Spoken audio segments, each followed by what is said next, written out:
Good morning, Garden America. Thanks for being patient and joining us this morning. We're here from Oceanside at the El Corazon Senior Center Say that one more time. the El Corazon Senior Center. You write that? Do you like that? Isn't that sexy? We are here for the California Coastal Rose Society Rare Rose Auction. Rare Rose In Auction. combination with the Rose Show from the Pacific Southwest District of the American Rose Society. And our first guest today is Ruth Tiffany, Right. who is the director. Is that what it's called? Pacific Southwest District Director. Yeah. You need to be like right here. Sounds perfect. District Yeah. Director, that's who I am. Oh, wow. That's such a heavy title right No, there. it's not. What? No, Yes, it is. Very It is. important. We have about 17 societies in the Pacific Southwest District, going all the way from Las Vegas to Albuquerque and El Paso. Wow. You Wow. know, it's crazy. It's the largest region in the American Rose Society. You know what? I find that so true with a lot of rose societies, right? When you get to the East Coast, we're California or we're Texas. You know, Well, there's still the individual local rose societies within that. Okay. As a matter of fact, next year, 2027, 2027. the San Diego Rose Society is celebrating their 100th anniversary. Wow. 100 And- years. Yeah, and Ruth is in charge of setting that convention up. Oh, goodness. And the neat part about that is it's going to be in conjunction with the World Federation of Roses. Oh. And they have a show every 3 years, and they're going to be coming to San Diego. Now, didn't they do one, like you said, 3 years ago or 2 years ago, I think it was now? This year they did one in Japan. That's what I was going to say. It was in But Japan, 3 years right? before that was in Belgium, and that was the one that I went to, Right. Rosa Belgica. Yeah. But if people can see behind us, these roses that are on the table, these are some of the roses that are for auction, and they Right. have blooms on them. Normally you have to just look at a picture and you're kind of hoping it looks like this, but people come here and they can actually see the rose because it's, on the plant. When they're bidding on it, they know what they're getting. Or if you go into the Rose Show, which is right in front, you can see a lot of blooms there, of course in perfect condition, but give you an idea for a rose that you might want. Exactly. One of the best ways to pick a rose that you might want is to go into some garden, anybody's garden, usually invited, and look at the roses. And that's when you hope that people have named them and put a little tag on it so that you can know the name of the rose, because that's what makes us all want more roses, is to see the name of a beautiful rose and say, I don't have that one. Exactly. By the way, if you show roses, Tiger, one rose that wins a lot of awards Uh-huh. is named. You put her on the spot right there. Ruth Tiffany. Right. It's named Ruth Tiffany. Oh, wow. It Very is a- showy rose, huh? It's a shrub rose, and it's a bright orange color, and it's not in commerce, but there are places you can find it. Oh, I think Steve, think it's available at Wisconsin Roses. Oh, okay. So that Is it up for auction today or tomorrow or no? We've had it in the auction, but not But today. not this year. Right. Oh, there might be one. You never know. Sneak it in there. We'll see. We might be able to have one.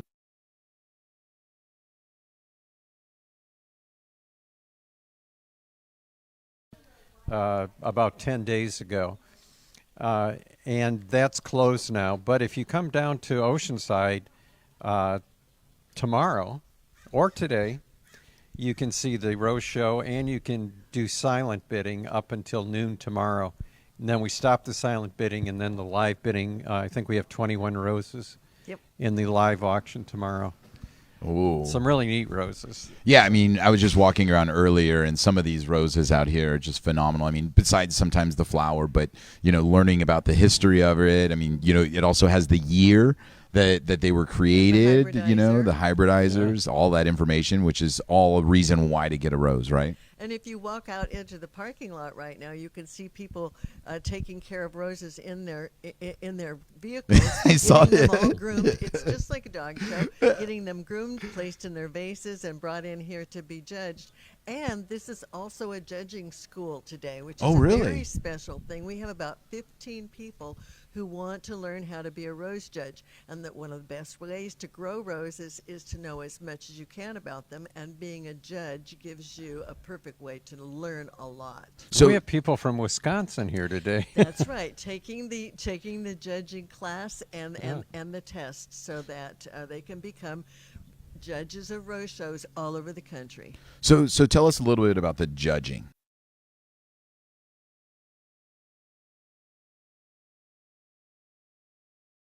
Most people think that we're only judging hybrid teas, which is and has a perfectly circular form and a nice pointed center. Similar to a florist rose, Sim- right? sim- That's very what you similar would to a think. Yeah. florist So what rose. people see in bouquets, that's kind of what they're that's looking at. kind of like the judging, the But- king or the queen. But we also have many miniature roses. We have shrub roses. We have old garden roses. There are some beautiful old garden roses here today that people are going to be showing. So we have lots of classes. This rose show has about 21 classes, I think, but normal rose shows have anywhere from 80 to 90 different classes that you can enter in Wow. a show. Including that- arrangements. and including arrangements, and arrangements is another really big part of showing roses. So And as you mentioned, these people are preparing these roses in the parking lot because, I mean, did they cut these roses last night? Did they cut them this morning? they might have cut them this morning. They might have cut them last night. If they have a floral fridge, they might have cut them a couple days ago and put them in there to sit there and wait, because they Gotcha. do hold for a while Okay. in a fridge. Gotcha. So that's that. They're kind of obsessive. They are, and when you and they're all pleasant people. Like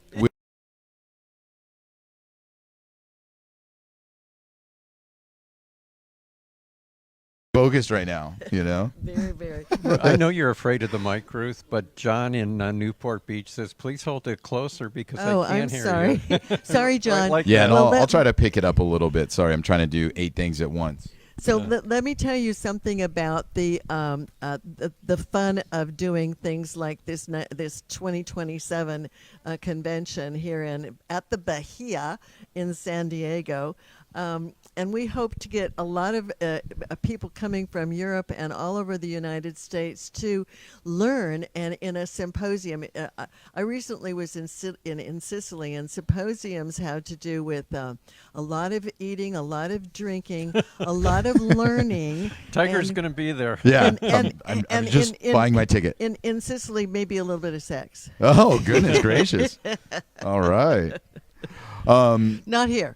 No, No, not we're in not the, planning on that for 2027.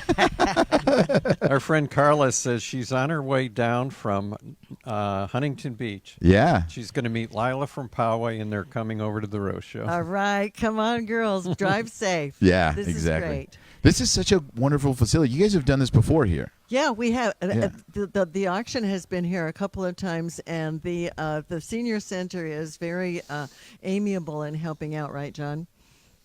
Yes. It has a price. It always has a price. It has a price, and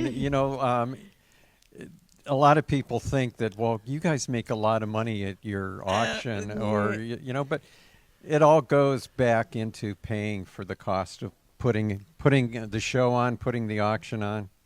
I think we Well- should also talk about the 25 years John has been doing this. Yeah, oh yeah, right. Well, you know mean, what?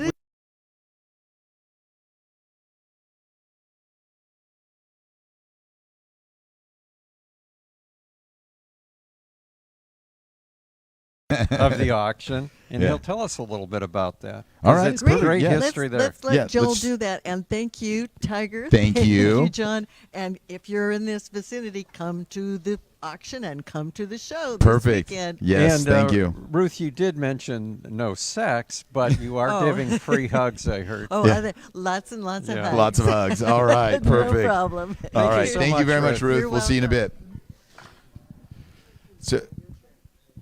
So we're gonna have Joel on next. Yeah, Joel, Is that- Dr. Joel Ross. Dr. Joel Ross, and Right. and Joel is now taking a seat next to us. Joel, that's your mic right there.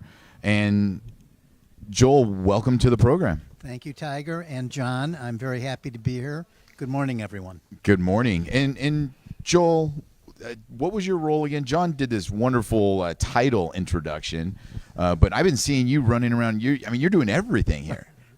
I'm in charge of making sure we have the right people, the right materials. Everyone shows up, and they all go into the right place.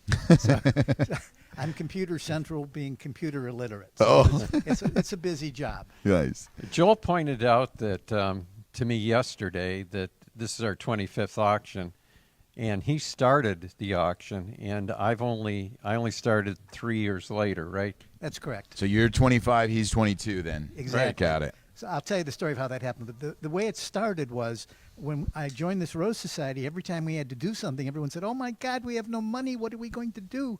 So I invited everyone to bring plants they wanted to rid themselves of. Mm-hmm. We put 13 plants out, and in the 5 minutes during a coffee break, people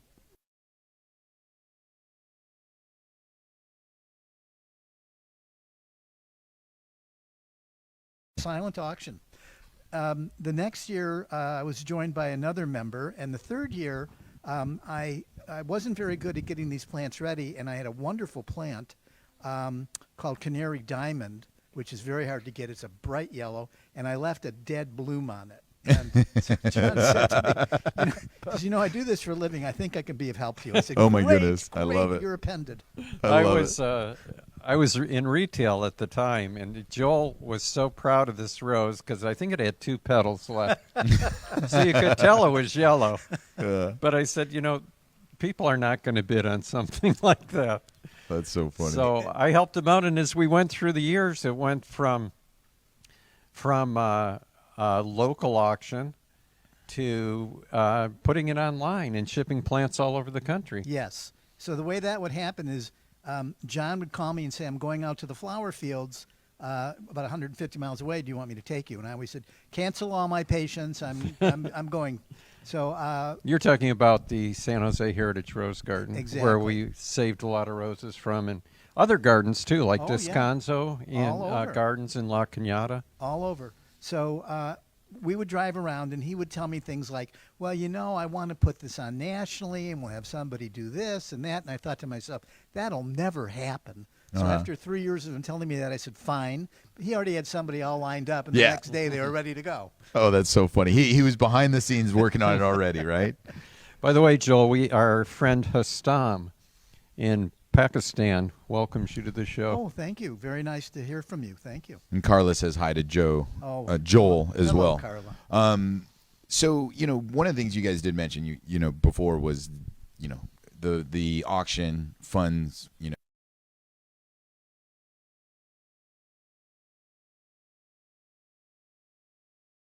some of these funds go towards different rose sites, different rose growers to help produce more, right? Right. Or just saving roses in danger of extinction. Yeah. So this isn't just a fundraiser for the society to just have a party. Right. No, this is preserving roses. And I mean, if you guys were, I'm going to put you on the spot here. If you guys were to kind of think back your past 25 years of doing this, I mean, how many roses do you think that you guys have been impactful with as preserving roses? We've had in our auction. I can't tell you the number because some roses we've repeated. Mm-hmm. We try to get as many out there in public. But as far as different roses in the auction, we've put out over 2,000 varieties over Gotcha. the 25 years. Gotcha. And some of those were one-of-a-kind roses. So now you've put those back into the market. Exactly. And hopefully people have now begun to propagate those and grow them, and then their numbers increase. In fact, people write and email John and say, "By the way, we lost this."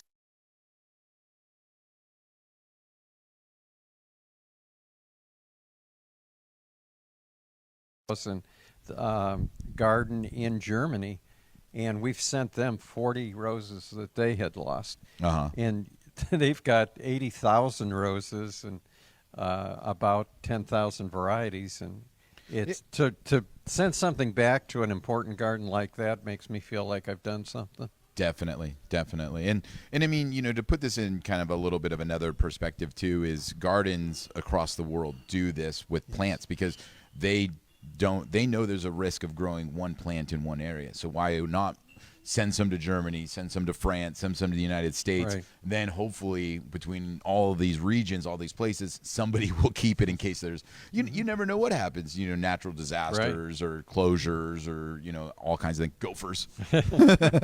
They'd have gophers worldwide, so you got to watch out for those. The World Federation proposed the 3-3-30 rule, and the way that rule generally goes is if the rose is in 3 botanical gardens being grown by 3 commercial growers or in 30 private gardens, it's in danger of extinction. So we try to have a lot of those, but we try to have something for everybody because, a lot of people like to just exhibit roses. They don't care about preserving them. Well, we like those people too. Yeah. So we have modern roses, we have exhibition type roses. Ruth was telling us about all the different classes that you can exhibit in. And some roses by certain breeders are hard to find because they go out of commerce, and you have orange juice in your yard. Yeah, and exactly. I can't tell you how many people have wanted that, and we've put it in the auction. I think there's another one this year. Maybe not. But we've sold.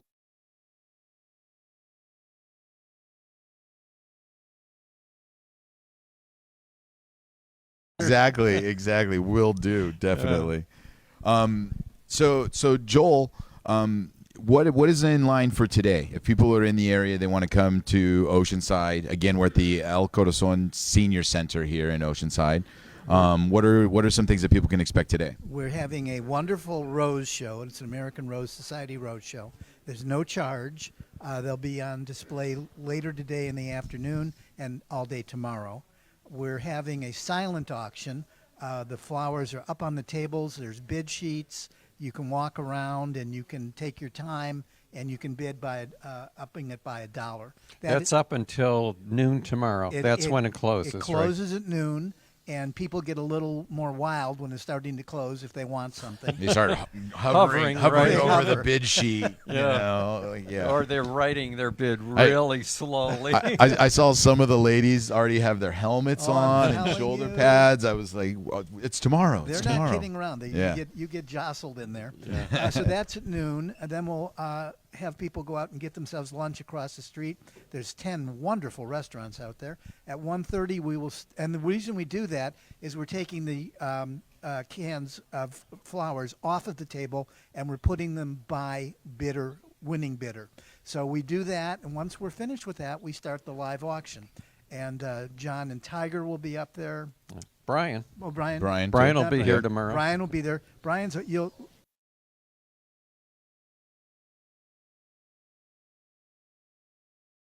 $40. I like it when the bidding kind of slows down a little, and Brian will go to a person who had bid 2 bids ago. You want to go 40, don't you? Of course you do. Yeah. And they go, oh, okay. Yeah. Well, sometimes it really gets so crazy that Brian will say $35, 8 hands go up. So we have spotters out there saying which person went and what, and then someone will go 40, and that happens again.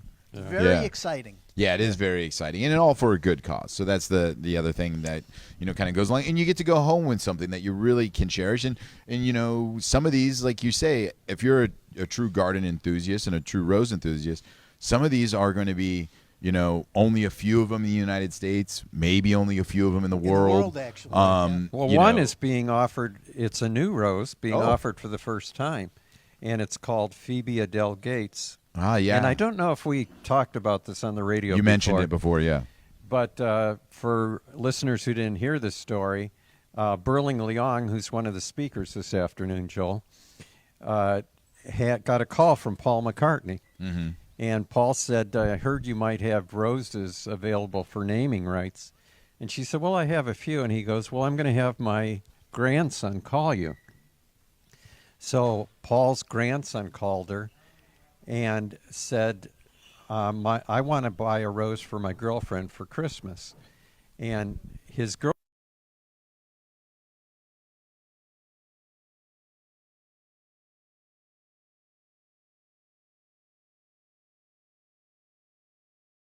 And they named it Phoebia del Gates. and he gave that to her for Christmas, which is a great idea because if you're Yeah. dating Phoebe Gates, Who can what have can everything? you get her? Yeah. Yeah.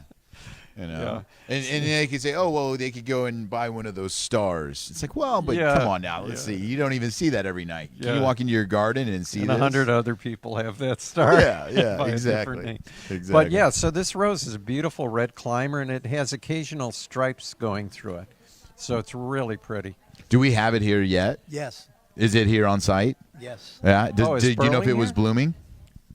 It. I don't know if it's in bloom. Oh, okay. We have a very lovely picture of it. Is Burling here yet? I don't know. Yeah. Because that might be fun if we can find it. We'll bring it and show some of the listeners for sure.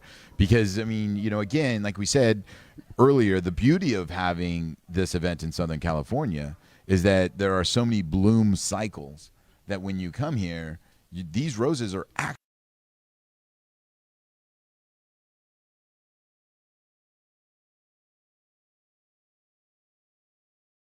getting, Yeah. and it's a great opportunity. And they flower in the middle of February. yeah. I go out in my garden and I pick flowers in the That's a little early. That's only if you don't cut them back. You're just bragging now. You're just making all of our East Coast friends here and people in central parts of the state be a little bit envious of you there. By the way, Tiger, thanks for the nice words from Daisy.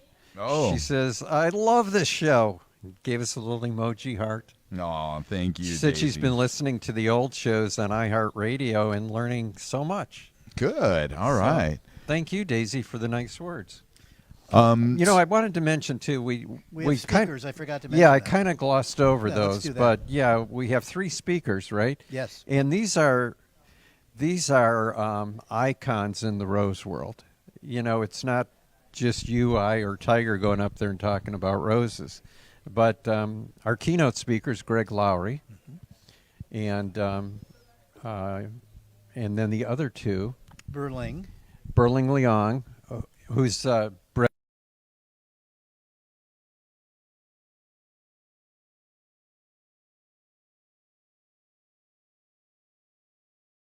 rose breeders in the world today, and a really nice guy. But he is producing roses that are disease resistant.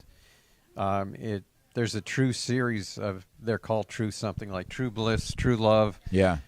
Those True Integrity, and a lot of those roses are at Home Depot or Lowe's. Well, so real quick, I want to talk more about peeing because of what he does. Greg Lauer, what is he going to speak about? You didn't mention what he was going to speak about. You know why? Oh, you don't know? I don't. It's a mystery. Whatever he wants. It's a mystery. But no matter what, we're going to listen because Yeah, the when nice he thing speaks, about we listen. Right. I can quickly tell a little story if Joel doesn't mind. Joel's friend Margie, who will be here tomorrow if anybody wants to yes. meet her, by the way. But Joel's friend Margie lives in Michigan and knows nothing about roses before she met you. Is that a fair? Before she met me. Right. Is that a fair statement? Very little. Very little. There we Yeah, go. very little.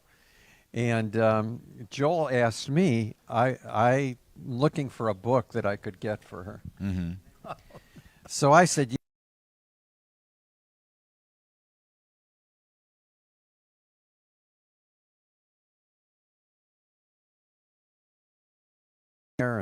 and hand-drawn art by Greg. It's amazing. And he goes, well, he says, do you have one? I said, I have one, but there's one available on Amazon if you want to get it there. And he said, well, how much are they? And I said, $7.99. And he said, well, give me 2. And I said, are you sure? That's a lot of money. And he goes, that's $15. I said, no.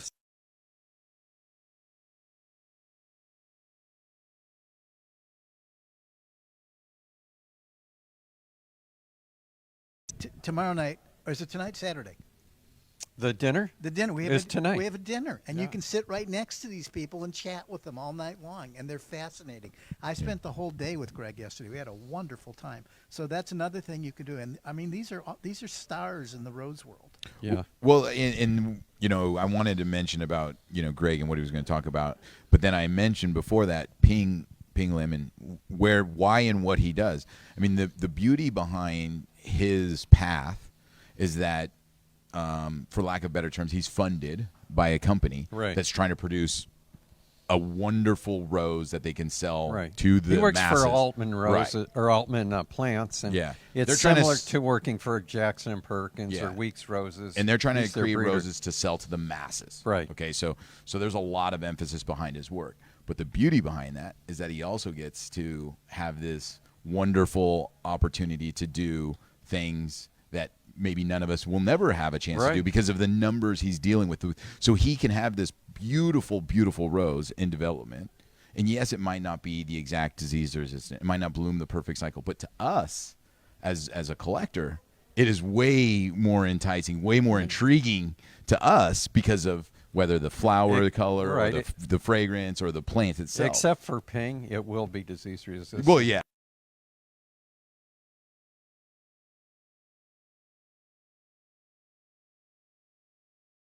Backed by this, organizations that are trying to get these amazing things, but by default, he has these Right. opportunities, which is really cool. So there's some really cool plants he's behind. And I do know Ping's topic, Oh yeah. and his topic is how far can rose breeding take us? Oh. So it's like, not only what's going on now, but what's possible in the future. Gotcha. Okay. Okay. So Yeah. I'm kind of I mean, just in our our lifespan, roses have really turned a couple corners. yeah, because yeah. meaning, when roses first came out, obviously they were own root, hybridizers and stuff like that. Then grafting, then the grafting idea took over. grafting took over early, like know. in the early 20th century. Right. Yeah. And now we're back to own root, right. So I mean, just in our lifespan, the whole idea of roses have really changed a lot. Yeah. Yeah. And the reason they were grafted was because of what you're saying.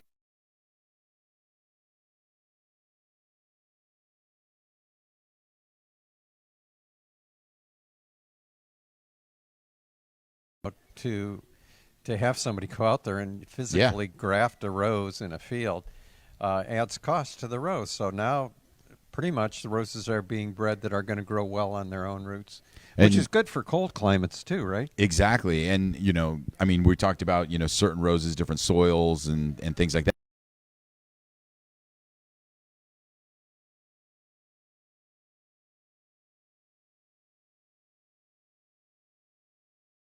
Kevlar to be gopher resistant. Oh, wow. So that's his $1 million idea. Sounds Well, great.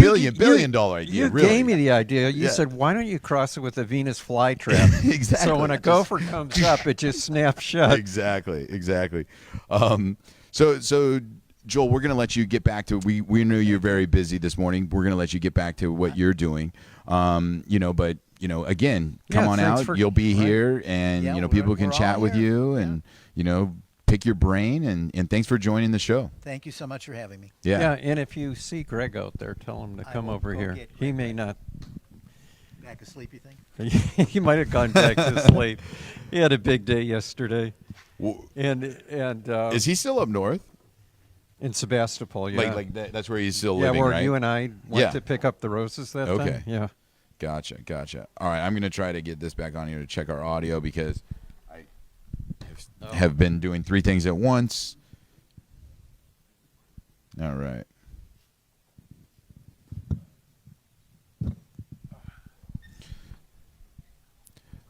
We're All right. done anyway. So Yeah. Okay, no problem. you don't have to call him. Yeah. He's not here. Tell him not to worry. Hold on.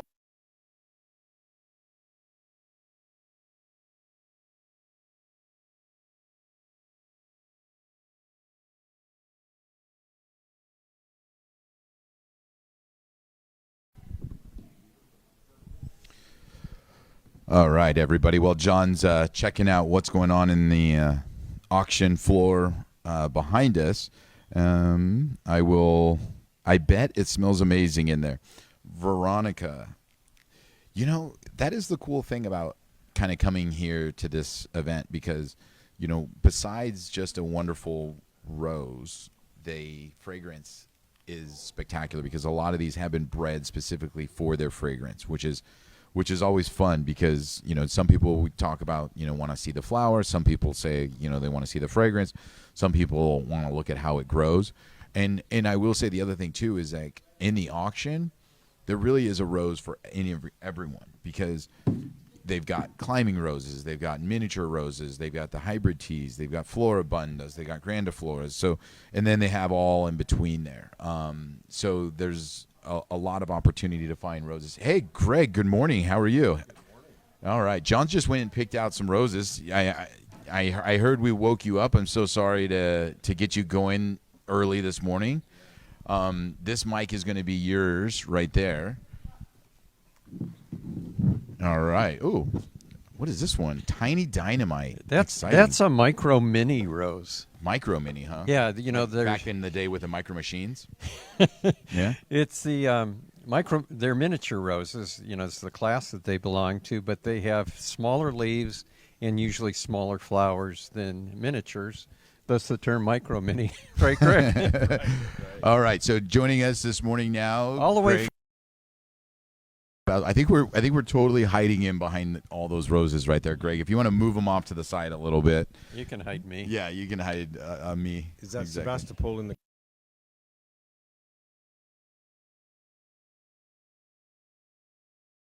So, Greg Lowry, Hey, good morning. Good morning. You have to hold it up that close Yeah, because I'll check. of our connection. Yeah. Got it. Don't be afraid. Is that sounding okay? Yes, Hey, definitely. How's that? Yeah.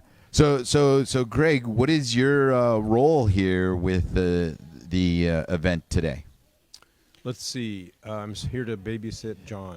Oh yeah, Yeah. yeah. He does need He's that. under a Shannon's lot of not here. stress over Shannon's this. not here. So No. Well, Greg's the keynote speaker, and Tiger was asking me earlier what you were going to be talking about, and all I could come up with was roses. So I'm not sure what you finally decided on. Whatever I talk about, the underlying thing is always about roses. Yeah. And it's always going to be something that people find interesting. But what's the title of your talk? It's got a strange title which I've forgotten because I just invented a few days ago. But Okay. But it's basically about. it's about my reluctant traveling. Oh. all right. Sorry for the interruption there. That was my technical difficulties happening over here. But The I bathroom breaks over. I interrupted Greg, and it would be really good to do. We do this on the show sometimes when we have a problem, we have a long break, and then we go, just pick up where you left off, Greg. Yeah. It's like, do you even remember? Yeah. Tiger always remembers where we were. I never do. If it was like in the last 5 minutes, forget it. I have no idea what we were talking about. Well, John was trying to show my focus on my interest in roses historically being, pre 20th century or early 20th century. Right. To before. That's what I said your focus was, and then you responded, no. No, Yeah. you don't know what you're talking about. Well, I'm not that focused. No. I think you're right. There is Okay. this period. That makes me feel better. There's a period at the turn of the century between the Right. 1800s and the 1900s, when I think the most extraordinary rose breeding ever was done, and it affected all of the roses that we grow today.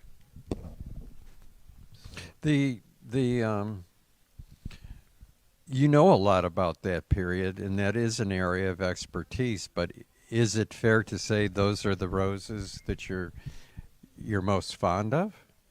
Actually, yeah. And Okay.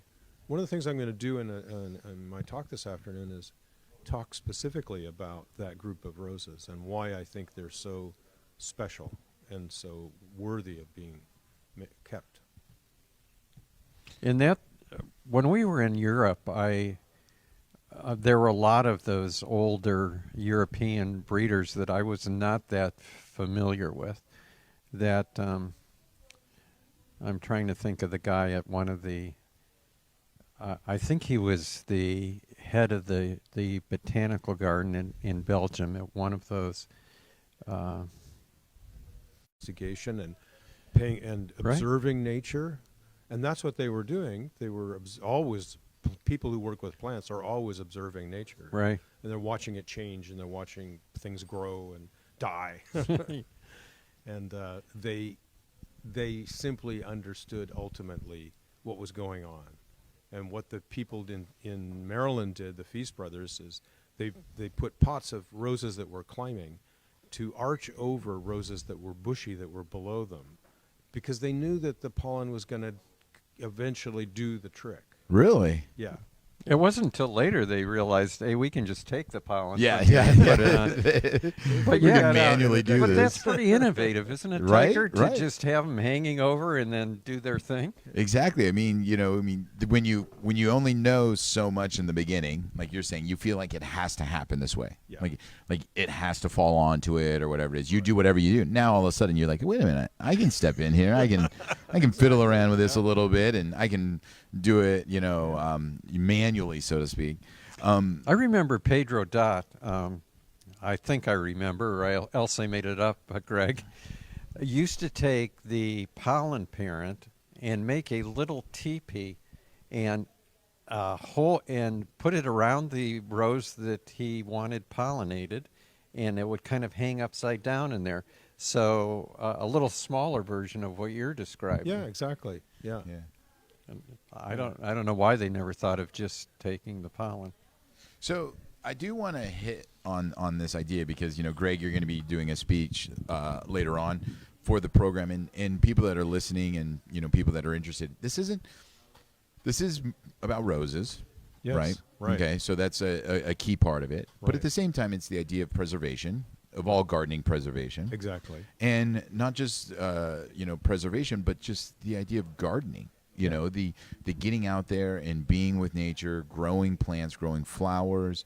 I think if people carry this idea that you brought in the beginning to the whole idea of gardening, of this idea that you have this opportunity to grow a flower that maybe was sitting in a vase on Napoleon's dinner table on his desk. Yes. This is a plant that was actually there at that moment in time. This was the flower that they saw, or if this was the fruit. And this was the rose that Teddy Roosevelt put in his lapel Yes. every day of his presidency. Yes, exactly. That idea, if people put that in their heads when it comes to their garden, they're going to start to grow an eclectic group of plants. Yeah. They're not just going to grow iceberg roses and salvia leucantha and lomandra because they look pretty together. Right. Yeah. Don't necessarily set up formal rose gardens, though you'd probably do that too.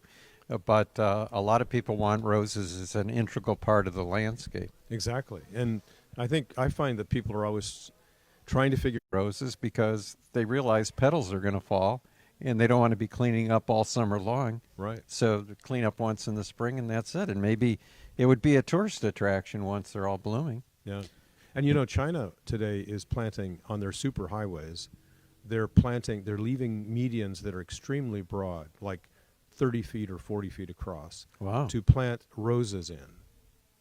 And their breeders are breeding roses to go into those situations so that they have the right strengths Yeah. to The survive. soot, the debris, Yeah, the high all amounts that. of, exhaust and all of that kind of stuff, huh? Yeah. Really, really interesting stuff.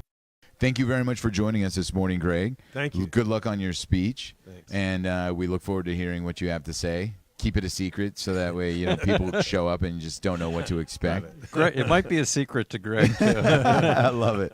When he looks at the PowerPoint, he'll realize, this is what I'm this talking is what about. I'm talking about. That's what John does too. I love it.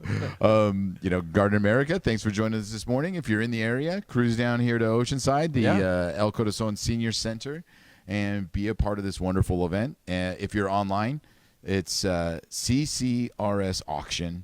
Right.